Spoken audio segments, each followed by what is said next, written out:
Here, at 468 metres above sea level, the watershed is behind us, and this plateau of the Long Mynd to the east of the watershed forms the source of the Ash Brook. In the middle distance, you can see the Iron Age hill fort on the top of Bodbury Hill. Moving east down a tributary valley, we approach the Lightspout waterfall. The water cascades into a plunge pool, eroding the softer rock and undercutting the hard rock itself until it collapses into the plunge pool. In this way, the waterfall retreats over time up the valley. Returning to the other tributary valley, we descend along Mott's Road.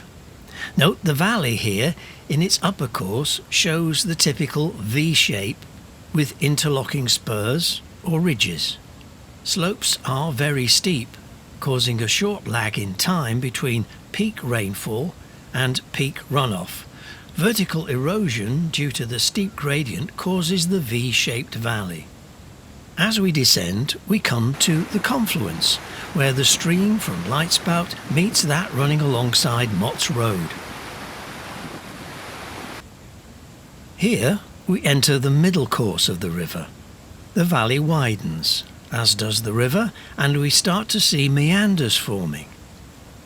You may spot scree on the slopes to the left, produced by weathering, freeze and then thaw. As you can see, there are few trees on the valley sides, due to the activities of sheep who will eat any saplings that try to grow.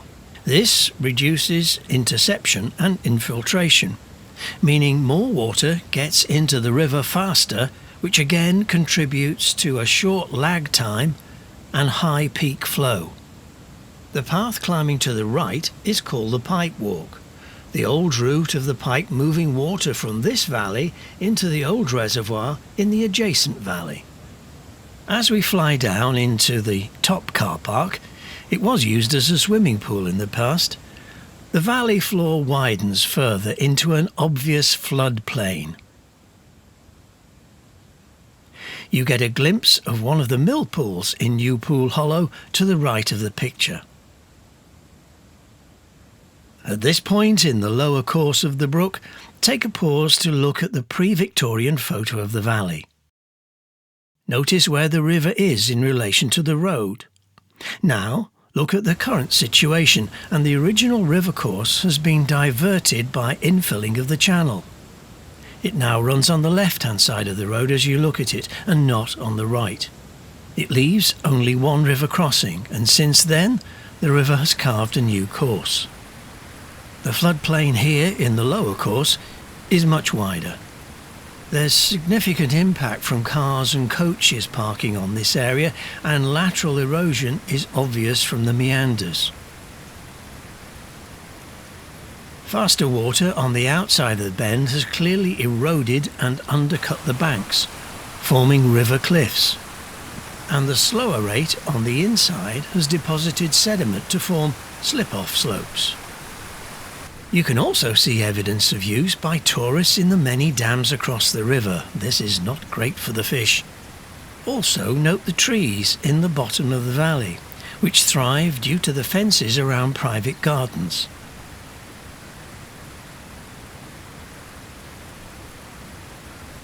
As we reach the bottom of the valley, you can see the stone trap.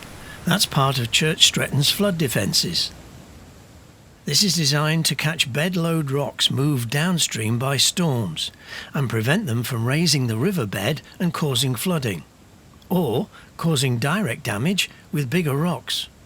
In Storm Babette in 2023, this stone trap was filled with approximately 320 tons in a few hours. The material had to be excavated out, transported to the top of the hill, and was used to repair pathways. On leaving the Carding Mill Valley, the Ash Brook is channelized. It follows through a deep artificial channel to contain any flood water alongside the recreation ground. It eventually discharges into Leaso's Meadow, a local nature reserve between the railway line and the A49. Currently, it's a boggy, undefined area, but the Environment Agency will be working alongside Network Rail and the Town Council to restore the natural channel of the river, which will hopefully alleviate flooding that has taken place in previous years. The video shows you the normal benign state of the river, but we do occasionally get extreme weather events such as this, which we may see more of due to climate change.